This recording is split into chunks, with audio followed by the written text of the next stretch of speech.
माँ दुर्गे काली चौकी पर मैं भगत शुभम आप सभी का आज फिर से एक बार बहुत बहुत स्वागत करता हूँ भक्तों। आज मैं आपको जानकारी देने वाला हूँ कि एक भगत, एक साधक और एक तांत्रिक में सबसे बड़े विशेष अंतर क्या होते हैं। भक्तों मैं आपको बता दूँ, जो भगत या साधक होता है वो गुरु परंपरा से उसको शक्तियाँ प्राप्त होती हैं, और जो एक तांत्रिक होता है उसको भी परंपरा से ही शक्तियाँ उसको भी प्राप्त होती हैं, लेकिन उसमें दो अंतर होते हैं। कभी कभी कोई भी साधारण व्यक्ति किसी भी आसुरी शक्ति का, दैवी शक्ति का या किसी भी अन्य शक्ति का जो उग्र हो सकती है, उसका बिना गुरु के भी चयन करके उन शक्तियों को बुला सकता है, उसका आह्वान कर सकता है, जिससे उसके जीवन पे खतरा भी हो सकता है। यह तांत्रिकों के साथ हमेशा आप सुनते होंगे कि तांत्रिकों के कभी आंखें फट गई, सर फट गया, ये सारी चीज़ें उनके साथ हो जाती है, उनका अकाल मृत्यु हो जाता है।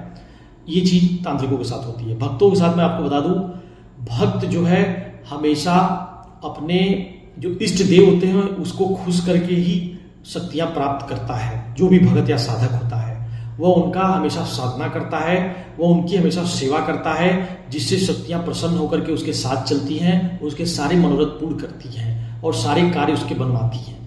सबसे बड़ी बात साधक के लिए ये होती है।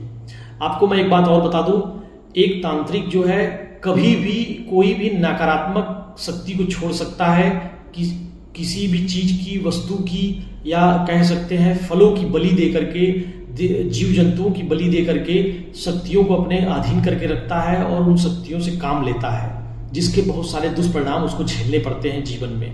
क्योंकि यह समस्त चराचर जगत का यह नियम है। भगवान श्री कृष्ण गीता में कहे हैं कि कर्म का हमेशा से सिद्धांत रहा है, अगर आप बुरे कर्म करेंगे तो बुरे फल मिलेंगे, अच्छे कर्म करेंगे तो अच्छे फल मिलेंगे।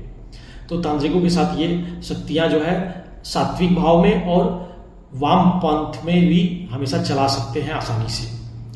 अब बात करते हैं साधक की। साधक जो है हमेशा वैष्णव संप्रदाय में होता है। साधक हमेशा सात्विक मार्ग में साधना करता है, वैष्णव मार्ग में साधना करता है, शैव मार्ग में साधना करता है, लेकिन उसका जो भी रहन सहन, खान पान वो सात्विक होगा। वह जो है वाम पंथ में अघोरी भी आते हैं, इसका तात्पर्य ये नहीं कि वो तांत्रिक हैं, लेकिन उसके अपने नियम, कायदे, कानून हैं, वो किसी को नुकसान नहीं पहुंचाते, जबकि एक तांत्रिक नुकसान पहुंचा देता है। जबकि एक साधक के लिए यह हमेशा से वर्णन में आता है अनादिकाल से कि एक साधक हमेशा जगत कल्याण के लिए होता है, जनमानस कल्याण के लिए होता है।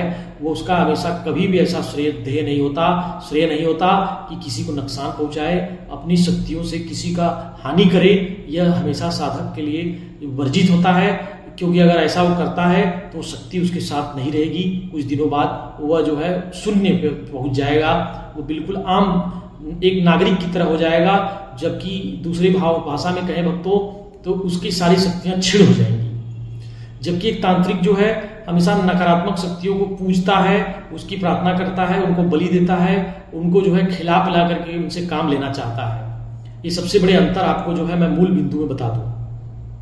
अब मैं आपको एक बहुत बड़ा अंतर और एक बताना चाहता हूं भक्तों। जो एक तांत्रिक होता है वह सात्विक शक्ति को भी पूजता है और वाम पंथ में, वाम मार्ग में जो शक्तियां होती हैं उसको भी पूजता है।